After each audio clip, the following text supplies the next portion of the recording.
kasih Anda masih bersama kami di Political Show dan kita akan langsung bergabung dengan teman-teman Badan Eksekutif Mahasiswa Fakultas Ilmu Administrasi Universitas Indonesia yang sudah hadir di studio CNN Indonesia. Silahkan perwakilannya untuk menyampaikan unek-unek boleh, mengkritik boleh, bertanya juga boleh. Silahkan. Oke, selamat malam. Nama saya Tamara Fiaci. Di sini saya selaku Wakil Ketua Departemen Kajian Aksi Strategis dan Propaganda dari Universitas Indonesia. Di sini saya ingin bertanya kepada Partai Nasdem spesifikasi, bagaimana sih reaksi dan tanggapan dari internal dari Partai Nasdem itu sendiri apabila Partai Nasdem bergabung ke dalam Koalisi Indonesia Maju, dan bagaimana juga reaksi dari simpatisan dari Partai Nasdem itu sendiri. Terima kasih. Oke, nih suara yang milih Nasdem nih gimana nih pertanggungjawabannya? Oke. Baik, perkenalkan nama saya Nathan Egbert, saya selaku Kepala Departemen Kajian dan Aksi Strategis BEM FIAWI 2024. Sebenarnya saya melihat sini tadi ada kata koalisi gemuk dan rontok, ya bukan rontok nantinya juga tapi demokrasi sudah mengarah ke kerontokan tentunya dan terdapat kebingungan di publik sebenarnya. Dan sebenarnya saya ingin mengucapkan sebuah hal sebenarnya karena bapak-bapak sini juga sangat menggaungkan atas nama kepentingan bangsa dengan rasa menyatukan gitu. Padahal dalam sebuah kebijakan publik misalnya ya, ketika eksekutif ingin membuat undang-undang misalnya atau regulasi dan lain-lain, itu perlu ada ide alternatif. Dan ide alternatif itu keluar dari mana? Dari oposisi gitu. Jangan sampai ada 70%, 80% nanti di dalam kabinet nggak ada ide alternatif itu. Sehingga akhirnya eksekutif gugup untuk mengucapkan kebijakan yang akhirnya berpihak pada rakyat. Itu yang sebenarnya kritik sedikit dari saya. Jadi menurut saya tetaplah Nasdem dan juga PKB dengan ide perubahannya, PDIP dengan konsistensinya mungkin nanti bakal oposisi sehingga di parlemen itu ada terjadi dialektika gitu. Ya. Jadi ada ide-ide lain, ide-ide baru sehingga itu bisa di-mix gitu. Jadi jangan takut pada perbedaan. Demokrasi itu bukan menyatukan perbedaan tapi merawat perbedaan. Oke. Nah, saya ingin bertanya sih sebenarnya. Ya, yuk. Terkait tadi profesionalitas dalam menteri dan yang lain dan Zeiken kabinet gitu ya. Mungkin saya bisa dalam bahasakan juga sistem merit ya. Nah, saya bingung bagaimana kan ini akhirnya hanya terjadi seperti transaksi kue, bagi-bagi kue dan ada transaksi politik yang akhirnya bukan mementingkan kompetensi. Bayangin, misalnya tadi ada proporsional 50% dan 50%, bagian dari partai politik 50% orang profesional. Bisa nanti ini koalisi gemuk, tiba-tiba akhirnya ada 70% dan 80% orang Per partai politik. iya, yang berpartai politik dan hanya sisa 20%. Bagaimana Pak Prabowo dan Mas Gibran itu menjamin terjadinya orang-orang yang ditempatkan itu, menteri-menteri yang ditempatkan itu mempunyai profesionalitas gitu. Oke. Terima kasih. Menarik sekali pertanyaannya dan kritikannya. Jadi gimana silakan dijawab langsung Bang Daniel. Ya sederhana, tadi ada dua kriteria penting, itu adalah integritas dan kompetensi. Itu adalah saringan pertama yang akan dilakukan oleh Pak Prabowo. Tadi saya sebutkan misalnya Demokrat mengajukan beberapa nama begitu. Nah tentu Pak Prabowo akan perhatikan, akan melakukan penelusuran orang ini punya integritas enggak, latar belakang dia seperti apa, kemudian dia punya kompetensi enggak yang seperti dibutuhkan oleh Pak Prabowo. Nah itu saringan pertama. Saya cuma begini loh, publik kita harus dibangun kesadaran bahwasannya jadi seolah-olah kami yang masuk partai politik itu nggak profesional begitu loh. Saya misalnya latar belakang saya dokter bidang ekonomi, Bang Andi itu dokter ahli politik, beliau ini ahli hukum. Kami berangkat dari dunia profesionalisme, tapi kemudian ketika dunia profesionalisme kami itu keluar semangat ingin mengabdi di ruang publik, kami masuk partai politik. Karena partai politik yang bertarung di ruang publik. Saya mau sampaikan begini, jangan sampai kemudian orang nanti ketika berpolitik dia pakai jubah lain. Ini banyak sekarang orang mau dia sejatinya itu mau bertarung dan punya motif elektoral. Tapi karena kita terus-menerus mendegradasi partai politik, akhirnya dia nggak pernah masuk partai politik, nggak satria. Ada yang berjubah ormas agama misalnya nanti, ada yang berjubah akademisi, ada yang berjubah makanya saya selalu bilang, kalau Anda mau bertarung, Anda mau jadi pemimpin bangsa, masuk partai politik, rasakan perjuangan dan dinamika di partai politik. Dengan cara begitu, maka politik kita itu jadi terang benderang dan satria. Menurut saya begitu. Oke, Bang Taslim, silakan bagaimana pertanggungjawaban suara Nasdem gitu ke Saya mau pemilih. menjawab Tamara tadi, pertanyaan yang bagus. Kita juga latar belakangnya aktivis. Kalau seusia Anda, saya akan mengajukan pertanyaan yang sama.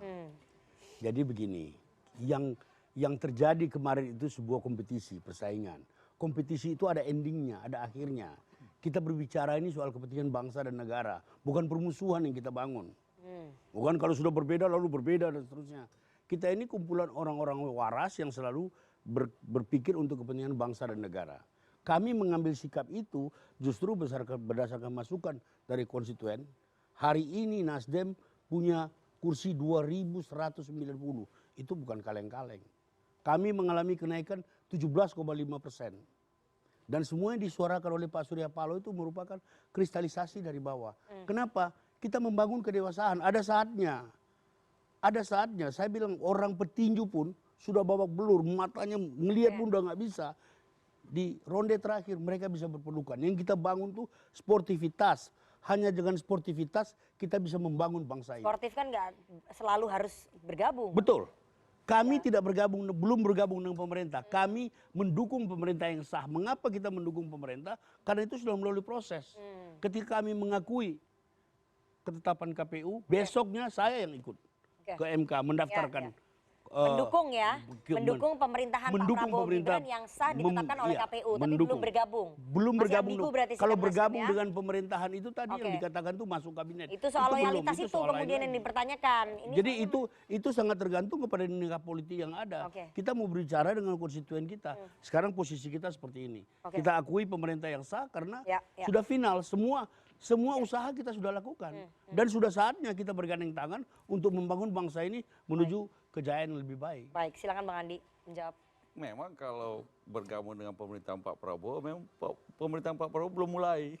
Nanti mulainya Oktober 20. Ya, intinya kita mendukung pemerintahan yang sah, tapi belum bergabung dengan pemerintahan. Nah, tapi intinya bahwa Sekarang aja udah nggak kompak ini sama Nasdem. Baru di studio saya ini. Kita lihat nanti lagi ya. kami pun belum bergabung Ya, dengan ya, pemerintahan Pak Prabowo. Tapi intinya begini bahwa kita ingin bahwa pemerintahan ini dikelola dengan secara efektif dengan orang-orang yang terbaik. Partai politik salah satu fungsinya adalah fungsi rekrutmen politik. Dalam rekrutmen menarik, mencari orang-orang terbaik bangsa masuk ke dalam sektor publik, sektor pemerintahan. Dari berbagai macam kegiatan, dari berbagai macam lapisan masyarakat dan keahlian. Karena itu partai politik juga biasanya partai politik memang menyiapkan berbagai macam kader-kader yang siap untuk masuk ke dalam sektor kalau punya kesempatan untuk menjadi bagian dari kekuasaan. Nah, ketika itu terjadi, wajar sekali kalau pemerintah partai-partai politik kemudian masuk ke dalam pemerintahan dengan kader-kadernya. Baik. Silakan Bang Deddy. Jadi tadi ada harapan dari mahasiswa UI bahwa ya lebih baik tetap aja PDI Perjuangan konsisten di luar begitu ya untuk mewarnai, memberikan alternatif yang berbeda kepada eksekutif nantinya kepada koalisinya Pak Prabowo. Ya kalau mewarnai kan kesannya seolah-olah itu peran pinggiran. Sementara peran partai politik di parlemen itu ataupun partai politik di luar pemerintahan itu kan bukan kaleng-kaleng juga. Bukan apa, bedanya kan cuma sana dapat jabatan dan privilege, sini tidak. Sebenarnya kan semuanya untuk bangsa dan negara. Jadi kalaupun PDI Perjuangan memutuskan berada di luar pemerintahan, itu juga adalah bagian dari keindahan demokrasi. Ya, kita juga ingin kan PDI Perjuangan sejak awal mengatakan selalu ingin membangun peradaban politik yang baik. Makanya kita menolak bermain-main dengan konstitusi, dengan undang-undang, dengan campur tangan kekuasaan dalam pemilu dan segala macam. Jangan dipandang kalau PDI Perjuangan di luar itu semacam cuma objek tambahan dalam demokrasi. Itu jahat banget gitu loh. Justru kita di luar itu bisa memberikan dukungan terhadap terbangunnya demokrasi yang lebih sehat. Baik. Silakan Mas Umam. Pendek saja kita udah mau. Iya, memang ini menjadi sebuah pelajaran penting ya bagi masyarakat ya, terutama pada basis pemilih loyal yang betul-betul militan percaya pada narasi argumen yang selama ini digunakan dalam proses kampanye.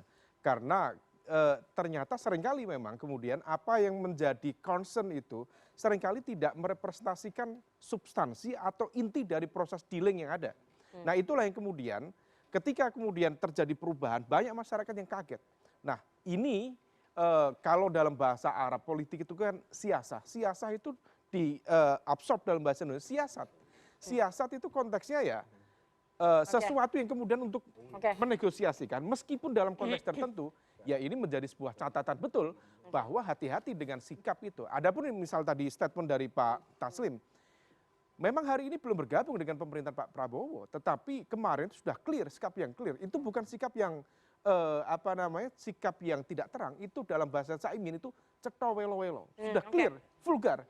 Nah, adapun statement tadi adalah bagian dari face saving strategy atau strategi dalam tanda kutip menyelamatkan muka, karena bagaimanapun juga harus ada dipertanggungjawabkan kepada basis pemilih loyal yang kemarin dalam tanda kutip yang tadi ditanya sama Tamara ya. termakan narasi dan argumen Ya, yang waktu kita udah habis nih. Lagi, bahwa Ayo, Bang. kalau berada di dalam, ya konsisten.